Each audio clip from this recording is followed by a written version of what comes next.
Network, TSPN. And now back to TSPN News with Tom Slivick. Welcome back. Tom Slivick with Superintendent Dick Glock of Amador County Unified School District.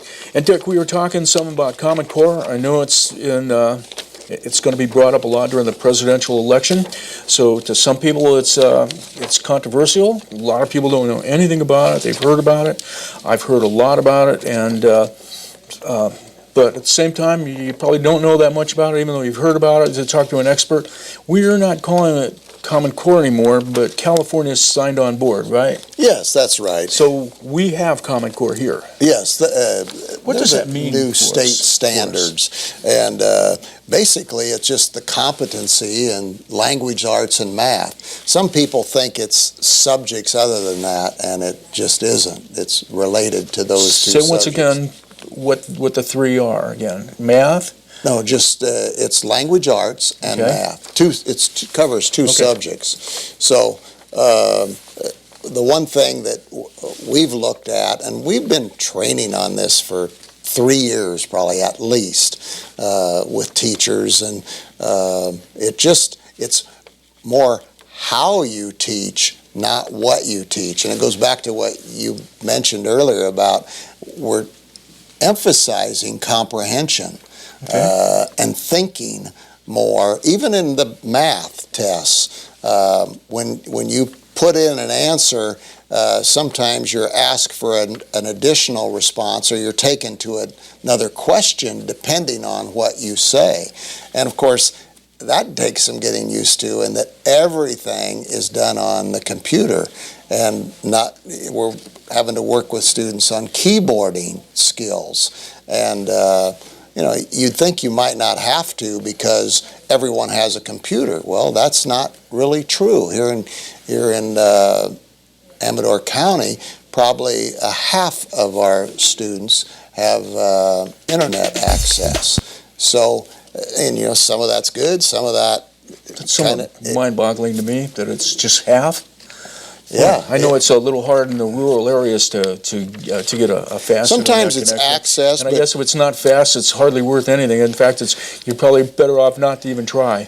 Well, and for some parents, it's simply control of information. Okay, there you go. And there's some good arguments for that. Good thoughts about controlling access, and you go back to the technology itself. I believe now information is doubling like every 9 months.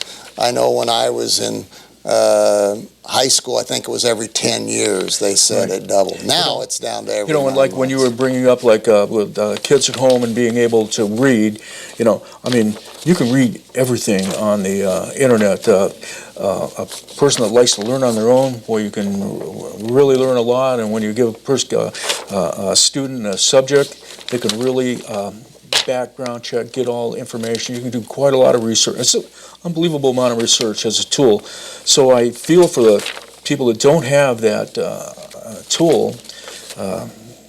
Well, like I say, some parents aren't sad at all about it because they're more interested, especially at the elementary level, but even at the high school level, there's all kinds of sites that you can accidentally get to that parents don't want their children to be aware of. So there's kind of two sides to that, and there's plenty of controls that if you're knowledgeable about it, that you can put in place that keep students from getting to inappropriate.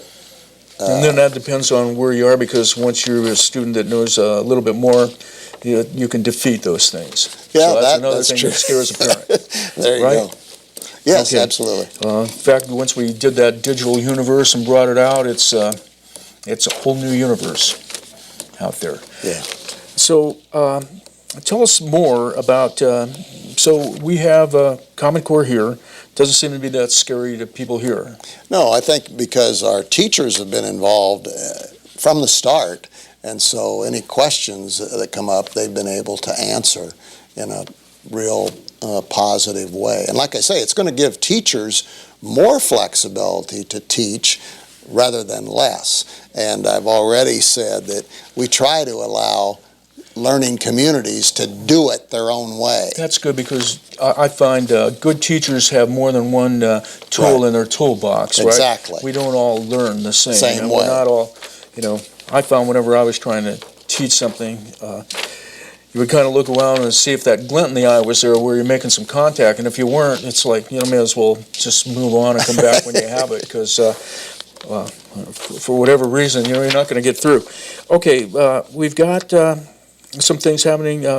Elizabeth Chapman-Pinotti, assistant, she went to Education Assembly Committee. Are we talking here about AB 30? Yes. What is AB 30? Well, what AB 30 does, and first of all, normally I talk about our whole district or all of our schools, but this next student, Dahkota Brown, merits consideration on his own, in that he has been appointed, and actually he qualified for one of 5 Native Americans to serve on a president's panel, 5 outstanding Native Americans to Native students to serve on a panel President Barack Obama created.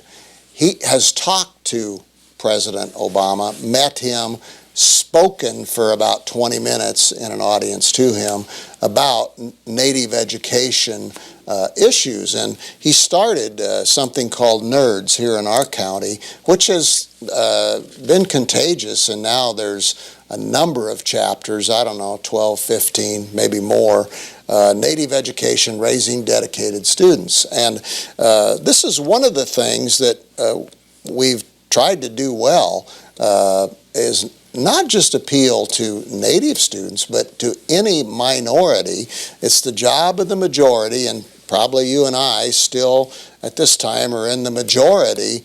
It's up to us to protect the voice and the rights of minority groups. And in this case, it's Native education students. Dahkota was chosen by Tom Torlakson to represent the whole state, along with another student from Nevada Union, for the U.S. Senate Student Assembly. And $5,000 scholarship goes with that, etc. Well, in this case, this last week on Wednesday, Dahkota spoke along with a number of other Native Americans to an assembly committee about prohibiting mascots, racist mascots, and in this case, the R word, the name Redskin. And if you do just a superficial history search, you know that name meant scalping and bounties, and there was really nothing in honor. And there are people who argue, oh, well, no, we're honoring that group or that. Well, in this county, I can tell you, it's not, there's no honor that goes with it.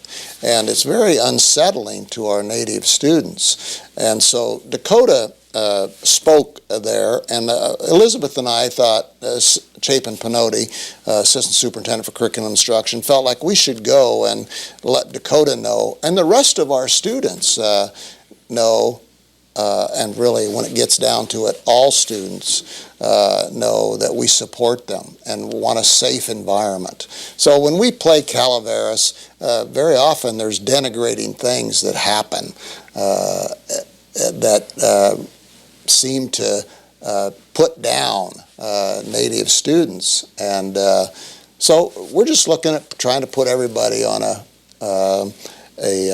level playing field, and I can tell you the Education Committee felt the same way. They voted 7-0 to move the bill along. Actually, the bill was passed 10, 20 years ago, and then Governor Schwarzenegger, so I guess it wouldn't have been 20, whatever number, a little closer than that. 10, 12? 10, yeah. The bill was passed by both the Senate and the Assembly, and then he vetoed it, and now they're bringing it back. So we think it's a good cause, and if we have students that are telling us that, hey, it makes the hair on the back of our neck stand up when we see dances and music and drums used to indicate tribal customs, maybe even a t-shirt that says tribal elder when they are not tribal elders. Okay. So regardless, Okay. We went down to watch him, and I want the community to know we're really proud of him. He's thinks maybe someday he wants to work in the Congress, so he's got a pretty good start. I have no doubt he'll have a D after his name.